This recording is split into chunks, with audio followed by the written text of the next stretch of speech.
Hey there, and welcome back. Right now we're going to be talking about social stratification.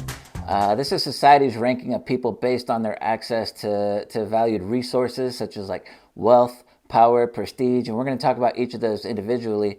But first I want to mention within stratification we have closed systems, which is like slavery, where people own others. There's 36 million people in the world that live in slavery.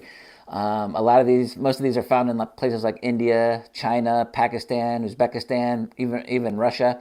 Aside from the closed system, we also have a caste system. Now, these are ascribed at birth, and they're largely fixed. So, like, these are inherited things, characteristics that determine this is race, skin color, gender, family background, nationality. India is the most classic example of the caste system. We got the Brahmins up here, and the Dalits are the untouchables in their society. We have class systems here in the U.S. These are based on birth and achievement. We also have social classes. These are groups of people who have a similar standing or similar rank based on their wealth, education, power, prestige, and whatnot.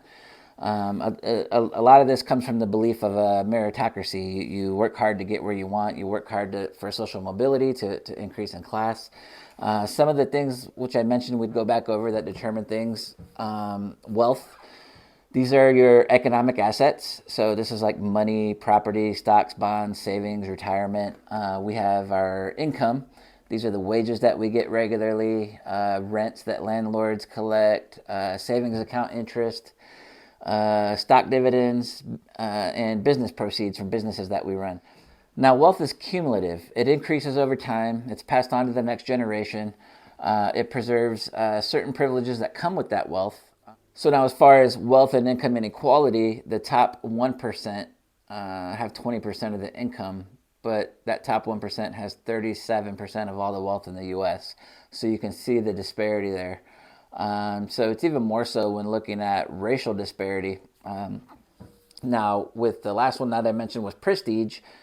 Prestige is the respect or recognition attached to social positions.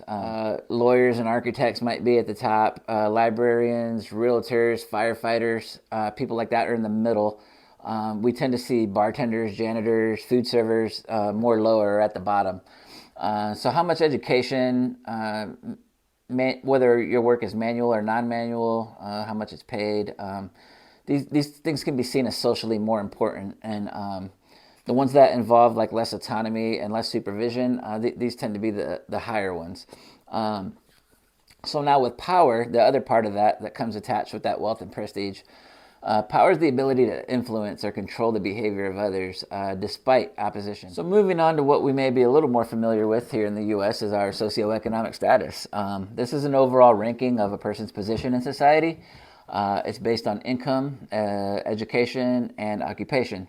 Now we have the upper class, which is sort of the old rich, the old wealth that's been generational. We have a lower upper class. This is new money. So think people like Oprah, Beyonce, Zuckerberg. This is a lower upper class because it's new money. Middle class is people that make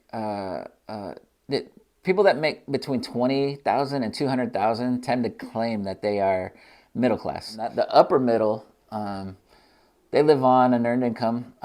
Maybe they have a PhD or professional degree. We have the lower middle. This is office staff, a dental technician, police officer.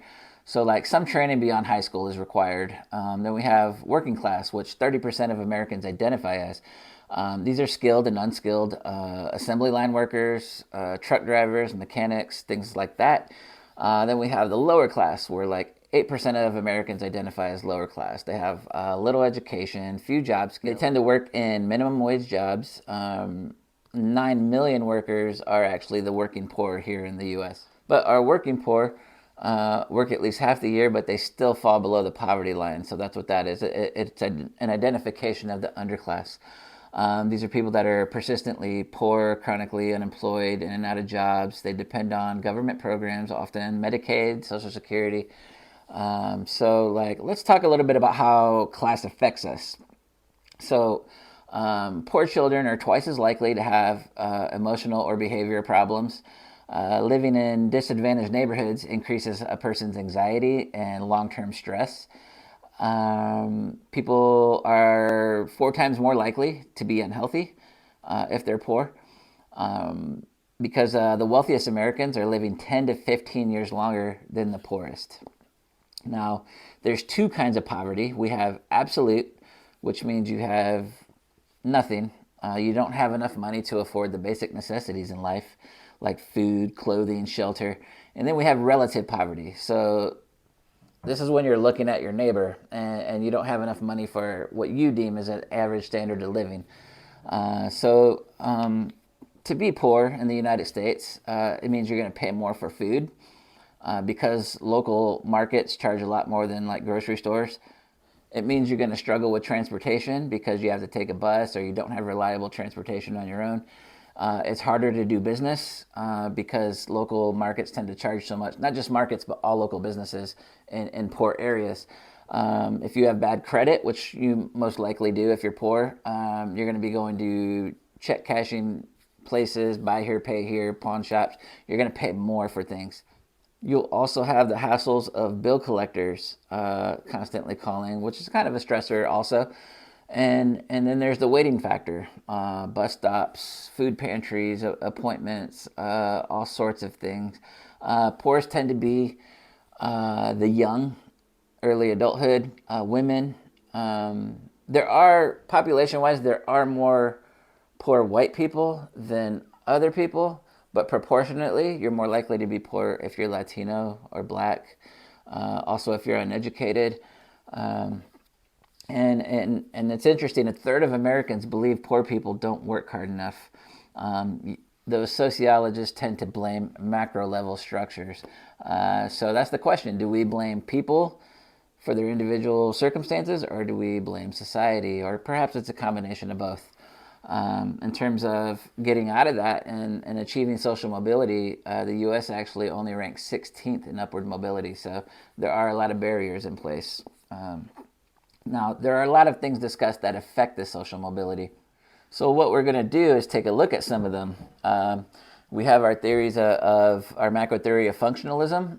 The Davis-Moore thesis falls within that. We fill social positions necessary for society's survival, and this motivates people to succeed, according to functionalists. However, society doesn't always reward people based on their merits. There's still income gaps based on gender and race. College graduates can still fall into low-paying jobs. So that's a criticism of functionalism. For a conflict theorist, again, we're looking at the bourgeoisie versus the proletariat. Stratification encourages exploitation. It ignores the wealth and talent of the poor, things that the poor have that could help them, or could help anything from companies to any places of work. However, there are government programs that subsidize poverty, so there is help for the proletariat. So that would be a criticism of conflict theory. Now we have what can be micro and macro. Our feminist theory says that there's more barriers for women in a patriarchal society. So we know this from previous chapters. But also, as women juggle domestic things and employment things, it's very hard for them to achieve mobility because they have other things going on. However, this viewpoint only focuses predominantly on poor women. So that says little about the opportunities women with money have. As our micro theory, we have symbolic interactionism. Symbolic interactionism looks at socialization and how we learn our positions in life and gravitate towards those, because children as young as 4 years old are aware of and they accept their social class according to studies. However, symbolic interactionism ignores our structures and everyday processes that promote inequality. So there's a close-up look at stratification. We'll catch you next time.